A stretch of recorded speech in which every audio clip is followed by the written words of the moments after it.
എല്ലാവർക്കും management and commerce കോർണറിലേക്ക് സ്വാഗതം. ഇത് നമ്മൾ നോക്കാൻ പോകുന്ന അക്കൗണ്ടിങ് ഫോർ പാർട്ട്ണർഷിപ്പിൻ്റെ ബേസിക് കൺസെപ്റ്റാണ്. നമ്മൾ ഓൾറെഡി സോൾ പ്രൊപ്പറേറ്റർഷിപ്പിൻ്റെ പ്രിപ്പറേഷൻ എങ്ങനെയാണെന്നും അതിൻ്റെ കണക്സും എങ്ങനെ അക്കൗണ്ട്സും കാര്യങ്ങളും പ്രിപ്പയർ ചെയ്യുന്നതിനെക്കുറിച്ച് നമ്മൾ ഡീറ്റെയിൽ ആയിട്ട് ഫസ്റ്റ് ചാപ്റ്ററിൽ പഠിച്ചു പോയതാണ്.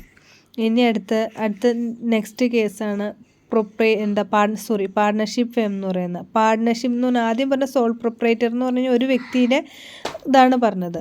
പാർട്ട്ണർഷിപ്പ് എന്ന് പറയുന്ന accounting for partnership firm has its own പെക്യുലാരിറ്റീസും പാർട്ട്ണർഷിപ്പ് ഫേമിന് സോൾ പ്രൊപ്പറേറ്റർഷിപ്പുമായിട്ട് കമ്പയർ ചെയ്യുമ്പോൾ അവരുടേതായിട്ടുള്ള കുറേ എക്സിസ്റ്റൻസും കാര്യങ്ങളും എല്ലാം ഉണ്ട്. അതിനകത്ത് ഇതിനകത്ത് ഈ പാർട്ട്ണർഷിപ്പിൽ പറയുന്നത് എന്താണെന്ന് പറഞ്ഞു കഴിഞ്ഞാൽ അതിൻ്റെ നേച്ചറിലേക്കാണ് നമ്മൾ ഫസ്റ്റ് പോകുന്നത്. When 2 or more persons join hands to set up the business and share its profit and losses, they are partnership. Act 1932 defines partnership as the relation between the person who have agreed to share the profit of business carried on by all or any of them acting for all. എന്താണ് പറഞ്ഞിരിക്കുന്നത്? നേച്ചറിൽ പറയുന്ന partnership എന്ന് പറഞ്ഞാൽ when 2 or more persons join ഹാൻഡോടുകൂടി, അതായത് ഒന്നോ അതിലധികം വ്യക്തികൾ അവരുടെ ജോയിൻ്റായിട്ട് സഹകരണത്തോടു കൂടി പ്രോഫിറ്റ് ആയാലും ലോസ് ആണെങ്കിലും എന്താണെങ്കിൽ തന്നെയാണെങ്കിലും സഹിച്ചുകൊണ്ട് അവരുടെ ബിസിനസ് മുന്നോട്ടേക്ക് കൊണ്ടുപോകാം. പ്രോഫിറ്റ് വന്നാലും ലോസ് വന്നു കഴിഞ്ഞാലും അവരുടെ അവർക്ക് രണ്ടുപേർക്കും സഹിക്കാം എന്നൊരു ഇതോടുകൂടി രണ്ടോ അതിലധികമോ വ്യക്തികൾ ബിസിനസ്സിലേക്ക് ഇറങ്ങുന്നതിനെയാണ് പാർട്ട്ണർഷിപ്പ് എന്ന് പറയുന്നത്. നമ്മുടെ ഡെഫിനിഷൻ തീർച്ചയായിട്ടും കൂടുതലും റിപ്പീറ്റഡായിട്ട് നമുക്ക് വന്ന് കാണുന്ന കേട്ടോ. നമുക്ക് 2 മാർക്കിൻ്റെ ദിവസം 1 മാർക്കിൻ്റെ ക്വസ്റ്റ്യൻസ് ഒക്കെ ആയിട്ട് നമ്മൾ കണ്ടുവരുന്ന ഒന്നാണ് പാർട്ട്ണർഷിപ്പ് ആക്ടിൻ്റെ ഡെഫിനിഷൻ എന്ന് പറയുന്നത്.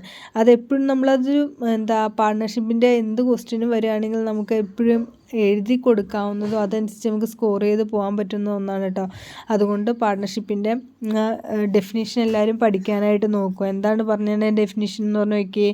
Relation between person who have agreed to share the profit of business carried on by all or any of them acting for all. എന്താണ് പറയുന്നത്? ബിറ്റ്വീൻ രണ്ട് വ്യക്തികൾ തമ്മിൽ എഗ്രി ചെയ്തുകൊണ്ട് അവരുടെ പ്രോഫിറ്റ് ആണെങ്കിലും ലോസ് ആണെങ്കിലും ബിസിനസ്സിലുണ്ടാകുന്നത് രണ്ടുപേരും കൂടെ അല്ലെങ്കിൽ എത്ര വ്യക്തികളാണുള്ളത് അവർ തമ്മിൽ ഷെയർ ചെയ്തോളാം എന്നുള്ള ഒരു എഗ്രിമെൻറ്റിൻ്റെ ബേസിൽ എല്ലാവർക്കും ക്യാരിഡ് ഓൺ ബൈ ഓൾ, എല്ലാവരും കൂടെ ആ ബിസിനസ്സിന് വേണ്ടിയിട്ട് എല്ലാവരും കൂടെ പ്രവർത്തിക്കുകയോ അല്ലെങ്കിൽ എല്ലാവർക്കും വേണ്ടി എനി ഓഫ് ദം ഏതെങ്കിലും ഒരാൾ എല്ലാവർക്കും വേണ്ടി പ്രവർത്തിക്കുകയോ ചെയ്യുന്നതിനെയാണ് പാർട്ട്ണർഷിപ്പ് എന്ന് പറയുന്നത്. ഇനി അടുത്തത് പാർട്ട്ണർഷിപ്പിൻ്റെ എസെൻഷ്യൽ ഫ്യൂച്ചേഴ്സാണ് ഇനി നമ്മൾ നോക്കാനായിട്ട് പോകുന്നത്. അതിനകത്ത് എസെൻഷ്യൽ ഫ്യൂച്ചേഴ്സിൽ എന്ന് പറഞ്ഞു കഴിഞ്ഞാൽ ഒന്നാമത്തെ ഫ്യൂച്ചറായിട്ട് പറയുന്നതാണ് 2 or more persons. In order to form a partnership, there should be at least 2 persons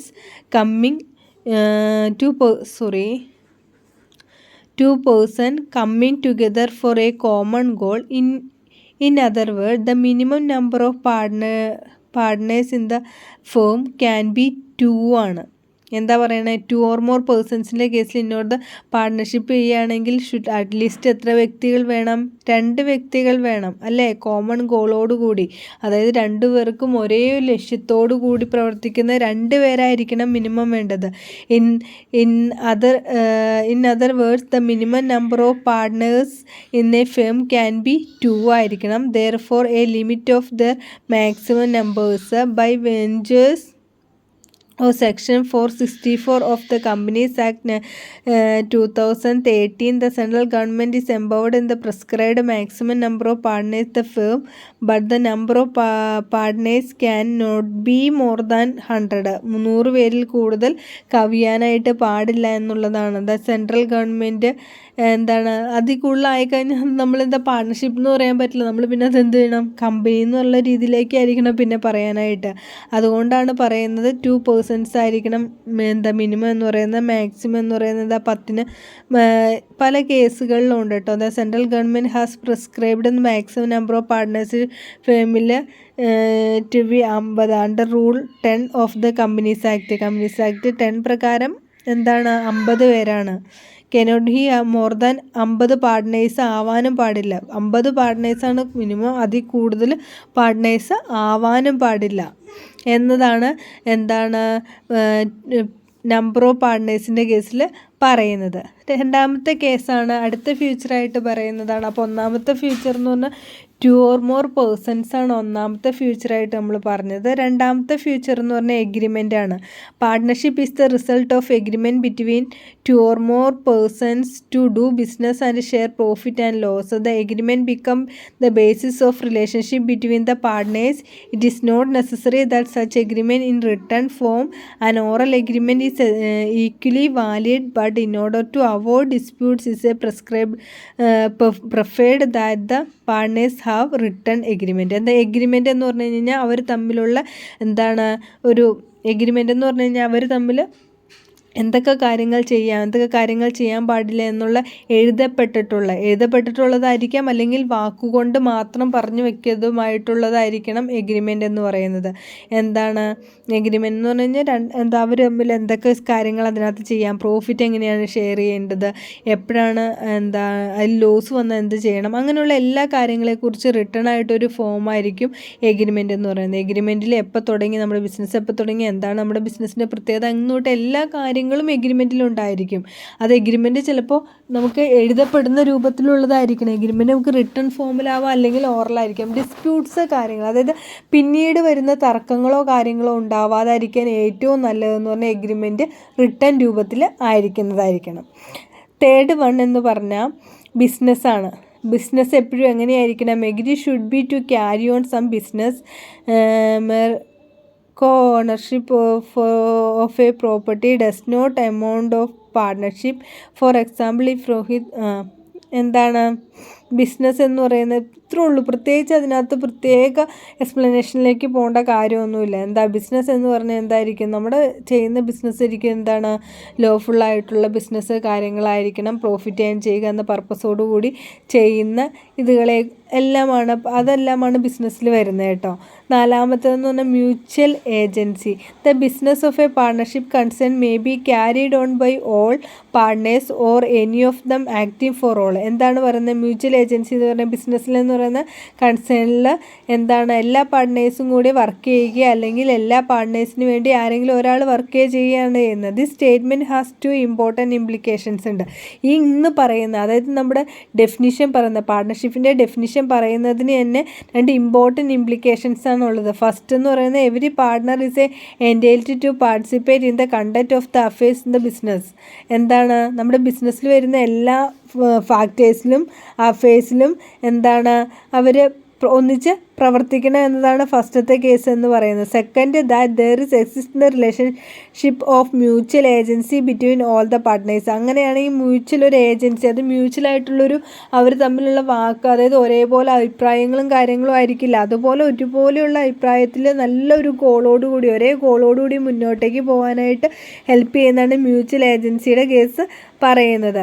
Between all the partners, each partners carried on the business in the principle as well as the agent of all other partners. എല്ലാ പാർട്ട്നേഴ്സും ഒരുപോലെ ഒരേ മ്യൂച്വലിൽ തന്നെ ചെയ്തു പോകണം, അതാണ് mutual ഏജൻസിയിൽ പറയുന്നത്. അഞ്ചാമത്തെ ഷെയറിങ് ഓഫ് പ്രോഫിറ്റ് ആണ്. അനദർ ഇമ്പോർട്ടൻറ്റ് എലമെൻ്റ് ആണ് പാർട്ട്ണർഷിപ്പ് ആയാലും ശരി, ഏതൊരു ബിസിനസ് ആയാലും ശരി, ഏറ്റവും ഇമ്പോർട്ടൻ്റ് ആയിട്ടുള്ളൊരു കാര്യമാണ് ഷെയറിങ് ഓഫ് പ്രോഫിറ്റ് എന്ന് പറയുന്നത്. പ്രോഫിറ്റ് ഷെയർ ചെയ്യുന്നത് ഒന്നല്ലെങ്കിൽ എഗ്രിമെൻറ്റിൽ പ്രിസ്ക്രൈബ് ചെയ്തിരിക്കുന്ന ഫോമിൻ്റെ അവർ കൊണ്ടിരിക്കുന്ന ക്യാപിറ്റലിൻ്റെ ഇത്ര പെർസെൻറ്റേജ് നമ്മൾ വീതിക്കണം, അന്നെല്ലാം പ്രിസ്ക്രൈബ് ചെയ്തിട്ടുള്ളതാണ് നമ്മുടെ എഗ്രിമെൻ്റ് എന്ന് പറയുന്നത്. ആ എഗ്രിമെൻറ്റ് പ്രകാരമായിരിക്കും നമ്മൾ പ്രോഫിറ്റ് ഷെയർ ചെയ്യുക, അല്ലെങ്കിൽ എങ്ങനെയായിരിക്കും 50-50 അങ്ങനെ എങ്ങനെയാണോ ഇത് ചെയ്തിരിക്കുന്ന പോർഷൻ പറഞ്ഞേക്കുന്ന അനുസരിച്ചായിരിക്കും പ്രോഫിറ്റ് കാര്യങ്ങളെല്ലാം ഷെയർ ചെയ്യുന്നതായിട്ട് വരുന്നത്. 6th വൺ എന്ന് പറയുന്നത് liability liability of partnership. Liability എന്ന് പറയുന്ന ബാധ്യത എങ്ങനെയായിരിക്കും പാർട്ട്ണർഷിപ്പിന്? ഏതൊരു ബിസിനസ്സിനെ സംബന്ധിച്ചും ബാധ്യത എങ്ങനെയായിരിക്കും? നമുക്ക് ലിമിറ്റ് ചെയ്യാൻ പറ്റുമോ? ഇപ്പോൾ 100 രൂപയുടെ ബാധ്യത മാത്രമാണ്, അല്ലെങ്കിൽ 100 രൂപയുടെ നഷ്ടം മാത്രമാണ് ഈ ബിസിനസ്സിൽ വരിക എന്ന് നമുക്ക് പറയാനായിട്ട്, മുൻകൂട്ടി പറയാനായിട്ട് നമുക്ക് സാധിക്കില്ല. അപ്പം ലയബിലിറ്റി ഓഫ് പാർട്ട്ണർഷിപ്പ് എന്ന് പറഞ്ഞാൽ partners liable to jointly with all the other partners and also severely to the third party for all the act of the firm done while he is a partner. Not only that, the liability of partner for act of the firm also unlimited. This implies that his private assets can also be used to paying off the firm's debts. എന്താ പറയുന്നത്? Liability പാർട്ട്നേഴ്സിൻ്റെ കേസിൽ liability എന്ന് പറയുന്നതായിരിക്കും നമുക്ക് ഒരിക്കലും predict ചെയ്യാനായിട്ട് സാധിക്കില്ല. ആ ബിസിനസ്സിൽ വന്നു കഴിഞ്ഞ് കഴിഞ്ഞാൽ എന്തായിരിക്കും? പേഴ്സണൽ അവരുടെ പ്രൈവറ്റ് ആസെറ്റ് എല്ലാം എന്തിന് വേണ്ടിയിട്ട് യൂസ് ചെയ്യേണ്ടതായിട്ട് വരും? ഇതിനകത്ത് എന്തെങ്കിലും ഡെപ്റ്റോ കാര്യങ്ങളോ ഉണ്ടെങ്കിൽ അത് നമുക്ക് ഡെപ്റ്റും കാര്യങ്ങളും പരിഹരിച്ച് മുന്നോട്ടേക്ക് പോകാനായിട്ട് പാർട്ട്നേഴ്സിൻ്റെ പ്രൈവറ്റ് പ്രോപ്പർട്ടി വരെ നമുക്ക് എടുക്കേണ്ടതായിട്ട് വരും. അതാണ് ലയബിലിറ്റി ഓഫ് പാർട്ട്ണർഷിപ്പ് എന്ന് പറയുന്നത്. അപ്പം നമ്മൾ പറഞ്ഞത് എന്താണ്? അക്കോർഡിംഗ് ഫോർ പാർട്ട്ണർഷിപ്പിൻ്റെ ബേസിക് കൺസെപ്റ്റ് എന്താണെന്ന് പറഞ്ഞു. നേച്ചർ നമ്മൾ പിന്നെ പറഞ്ഞു പോയത്. നേച്ചറിൽ ഫസ്റ്റ് എന്ന് പറഞ്ഞാൽ 2 more persons ആണ്. Second agreement, third business, mutual agency, പിന്നെയോ ഷെയറിങ് ഓഫ് പ്രോഫിറ്റും പിന്നെ ലയബിലിറ്റിയുടെ കേസാണ് ഇന്നത്തെ ക്ലാസ്സിൽ നമ്മൾ ചർച്ച ചെയ്തു പോയത്. ഇന്നത്തെ ക്ലാസ് നിങ്ങൾക്ക് എന്തെങ്കിലും തരത്തിൽ പ്രയോജനകരമായി തോന്നിയെങ്കിൽ മറ്റുള്ളവരിലേക്ക് ഷെയർ ചെയ്തെത്തിക്കുക. ആദ്യമായിട്ട് കാണുന്നവരാണെങ്കിൽ സബ്സ്ക്രൈബ് ചെയ്ത് സപ്പോർട്ട് ചെയ്യുക. Thanks for watching. Love you all.